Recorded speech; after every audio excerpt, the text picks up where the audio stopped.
How much power do you think the Israel lobby has? I mean, in other words, there's to me, it sometimes seems like people are accusing it of the tail wagging the dog, Hmm. right? And by the way, my position on Israel is that it should be completely defunded by the United States today.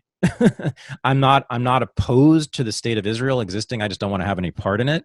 I don't want to support it because I see it as actually self-destructive for Jews. So that's clear. But the Walt Mearsheimer thesis about the Israel lobby, I am not totally won over by, even though I'm a fan of theirs. I think they grant too much power. Um, the it's the choice of, as you said, people who are not only not necessarily Zionist, but not even Jewish.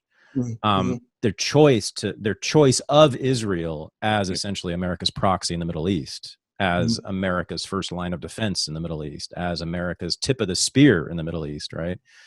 Right. I mean, beginning with Johnson in the 60s, right? We've over and over and over again, administration after administration, none of them Jewish, none of them necessarily Zionist. Or even before, I would say even beginning with Truman.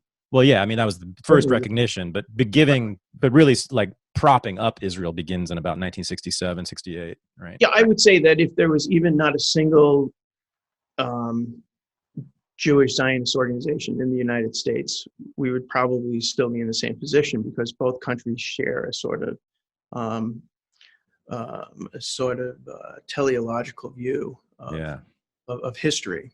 Mm-hmm. So no, I think it would be and is unfair to simply. And I don't think that they were doing it. I think that they were more nuanced than that.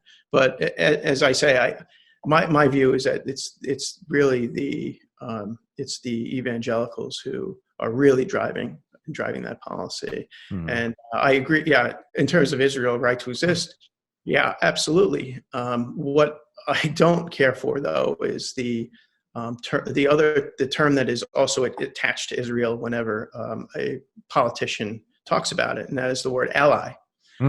We're not in a treaty of alliance with them, and they do not act like allies. They have a very serious, robust espionage network aimed at us, as does Russia, as does China, as do a lot of countries. So under Netanyahu, they've had a habit of trying to humiliate high-level American politicians. I think that we would all do well to remember the time that Joe Biden, as vice president, went over to Israel. And while he was there, and the ostensible purpose of that trip was to talk about the settlements, and they blindsided. Biden lands, and the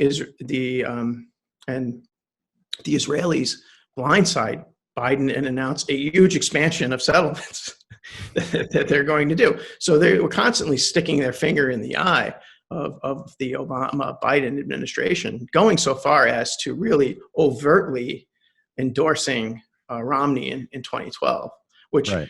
again, we can talk about foreign interference all we want, but any discussion of foreign interference in American politics would have to begin not only with Israel, but it would have to also begin with the Gulf state tyrannies. And then we can get all excited about Twitter memes and Facebook ads and all that, the rest of that junk.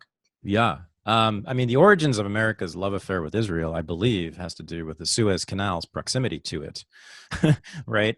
Beginning with the Truman administration in the 40s, but then in the 50s and 60s, subsequent administrations really were like, oh, most of the world's oil goes right through that little passageway, and it's right directly to the south of the state of Israel. So it seems to me we would want to have friends on both sides of that, which is why the top two recipients of foreign aid since then have been Israel on the top of the Suez Canal and Egypt on the bottom of it. So we have that sucker surrounded.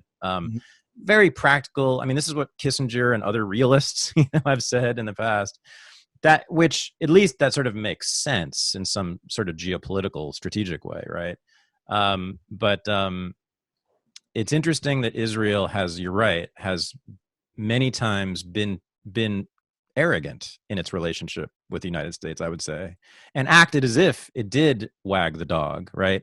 And I don't know if you've ever seen Henry Kissinger has this phenomenal speech that he gave to the Klutznik group. I think it's 1975. You can look it up online, which was a group of like very powerful Jewish philanthropists, bankers, I think political leaders, etc., sort of thought leaders, Jewish leaders in the United States.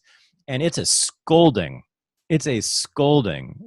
This is after the big wars in Israel, which basically solidified its control of the region, right? And he says, Jews constantly make the mistake that they think they're the most important people on earth. Well, guess what? I'm telling you right now, you're not. And you know who is the most important people on us, the United States? And you're going to do what we say, not the other way around. And this, of course, is Henry Kissinger, survivor of the Holocaust, talking. So it's a very when Israel swings right to the Likud, right, and Netanyahu type politics, that's when they tend to get very a little too big for their britches, I think. But the thing is, the Obama administration let him get away with it, right? And that's, to me, the real problem. Yeah, there was a change at some point, I would say, probably in the 1990s, when Israel all of a sudden became off limits just to criticize on any grounds, right? So allies and friends ought to be able to criticize one another honestly. And I believe it was Secretary of State James Baker who actually banned Bibi Netanyahu from going into the State Department. There's a story. It was either Schultz or Baker, but Netanyahu was I think a low-ranking member of the embassy, and he banned him from entering the department. And Reagan was very tough on Begin at times, and so honesty is sort of a key aspect of, as I was saying, as friendship. I think that special relationships are bad for countries. So I think we've touched upon why the special relationship between the United States and Israel is not particularly good for the United States. The special relationship between the United States and Great Britain hasn't been that great either, right?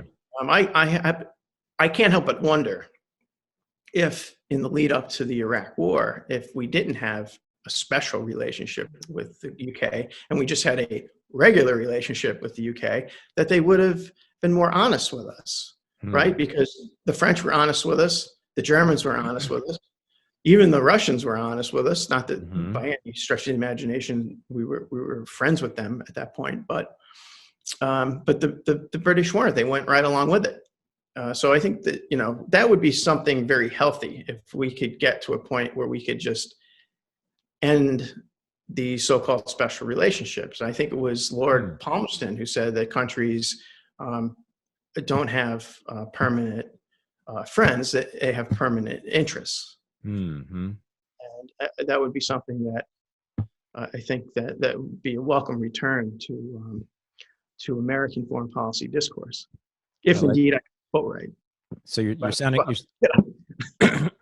sounding very America first now. Yeah, I am a little bit.